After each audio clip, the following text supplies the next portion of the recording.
এটাও একটা নজিরবিহীন ঘটনা যে বাংলাদেশের সাবেক একজন প্রধান বিচারপতি তিনি শুধু গ্রেপ্তার হননি, তিনি শুধু কারাগারে নিপতিত হননি, তিনি 7 দিনের রিমান্ডেও এখন চলে গেলেন। সেটা কি? দুর্নীতিমূলক, বিদ্বেষমূলক, বেআইনি রায় প্রদান সহ জালিয়াতির অভিযোগে রাজধানীর শাহবাগ থানায় দায়ের করা মামলায় সাবেক প্রধান বিচারপতি ABM খায়রুল হকের 7 দিনের রিমান্ড মঞ্জুর করেছেন আদালত। 7 দিনের রিমান্ড মঞ্জুর করছে আদালত। বুধবার ঢাকা চিফ মেট্রোপলিটন ম্যাজিস্ট্রেট আদালত এই আদেশ দেন। এর আগে এই মামলায় খায়রুল হকের 10 দিন রিমান্ড আবেদন করে পুলিশ, সেখানে 7 দিন মঞ্জুর হয়েছে। শুনানিতে তার পক্ষে কোনো আইনজীবী ছিলেন না।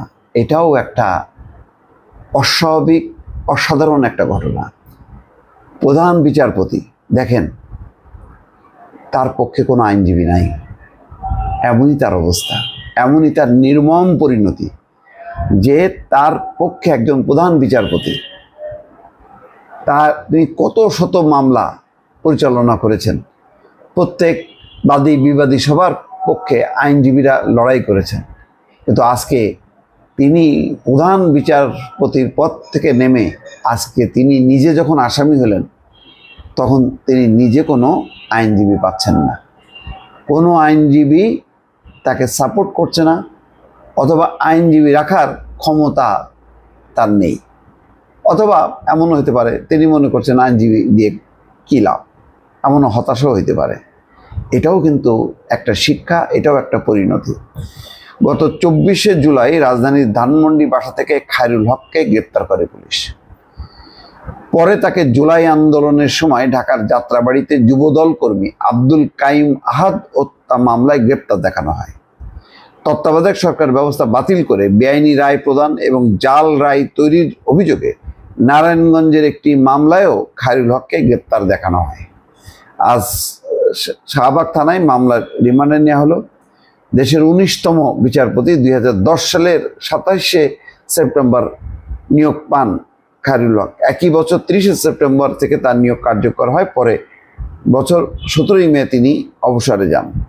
তারপর তিনি আবার আইন কমিশনের চেয়ারম্যান, মানে উনি যে শেখ হাসিনাকে ফ্যাসিস্ট বানানোর জন্য একটা নিরপেক্ষ নির্বাচনের যে ব্যবস্থা ছিল, তত্ত্বাবধায়ক সরকার ত্রয়োদশ সংশোধনী, এটা যে বাতিল করলেন, তার ফলে তিনি ফ্যাসিস্ট বা স্বৈরাচারী শেখ হাসিনার কাছ থেকে তিনি সুবিধাটাও পাইলেন, আইন কমিশনের চেয়ারম্যান থাকলেন এবং শেখ হাসিনা পতনের আগ পর্যন্ত।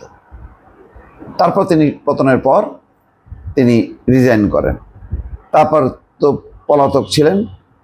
এই হচ্ছে আমাদের প্রধান বিচারপতির পরিণতি, যিনি এখন রিমান্ডে যাচ্ছেন, যিনি এখন কারাগারে আছেন এবং যিনি বিচারকের আসনের বদলে তিনি এখন আসামির কাঠগড়ায়, এবং একই সঙ্গে তিনি একজন আইনজীবীও পর্যন্ত পাচ্ছেন না যে তার পক্ষে শুনানিতে অংশ নেবে, বলবেন যে না, উনি নির্দোষ একজন ব্যক্তি।